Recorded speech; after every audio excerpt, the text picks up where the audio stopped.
Buddhism states that in order to achieve the full potential of our human evolution, we also need to fully awaken our heart-mind gate.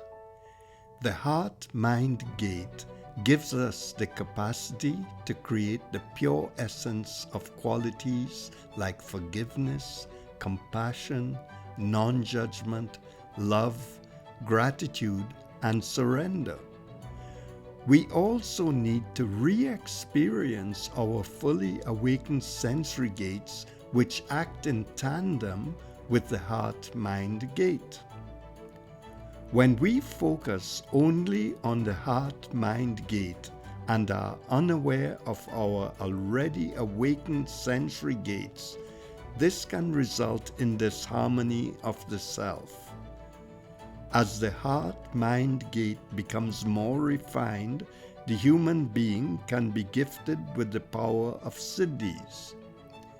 Siddhis can be explained as paranormal or magical qualities such as the ability to heal, manifest objects, teleport, or bilocate.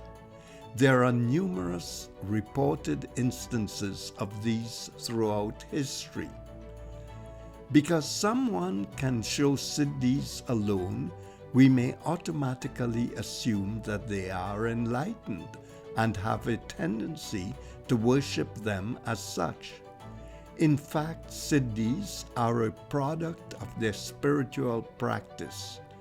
True spiritual awakening requires all the qualities of both gates. For example, in Christianity, Christ appears to have possessed both abilities. It is said he could heal, walk on water, multiply bread and fish, and transform water to wine. He was able to predict his betrayal, but he also showed compassion, forgiveness, non-judgment, and surrender. We need to be plugged into the full power of the sensory gate simultaneously with the heart-mind gate. When this happens, another emergence occurs. This power will explode through the crown chakra of the human consciousness into a higher spiritual realm. We will focus on what disharmony between these two gates can create and a model that can be used to understand when this is taking place. From an evolutionary perspective, our primitive brains were hardwired for survival. Three aspects were necessary. There was a need for food to prevent starvation. There was sexual procreation to ensure survival of the species. Our ancestors needed to protect themselves, therefore aggression was also important. These adaptations still exist within our brain today. Using this model, I created the concept of the three pillars. The first, on the left, is the pillar of hunger versus satiety. The middle pillar deals with sexuality. The third pillar on the right is that of aggression versus placidity. On the hunger versus satiety pillar, when spiritual leaders have unhealthy cravings for ego, power, money, material possessions, and drugs, this demonstrates vulnerability on the hunger end. Punitive asceticism is imbalance on the satiety end. When they are taking advantage of their followers sexually, this falls on the middle pillar.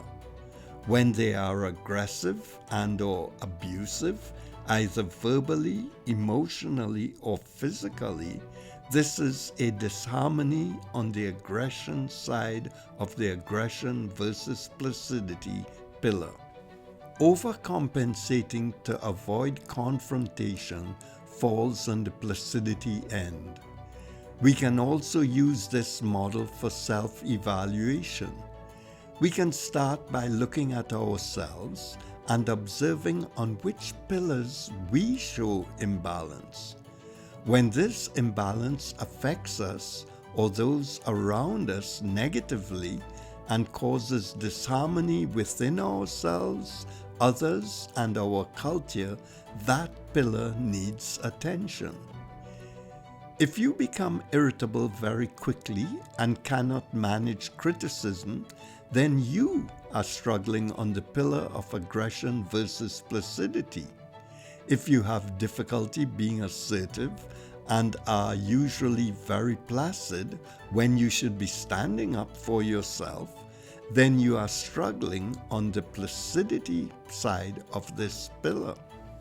If you are constantly worrying about finances, may feel resentful if passed over for a promotion, always needing to be the center of attention, then you are struggling on the pillar of hunger versus satiety. Of course, it is always implied that cravings for food, drugs, and alcohol also belong to this pillar.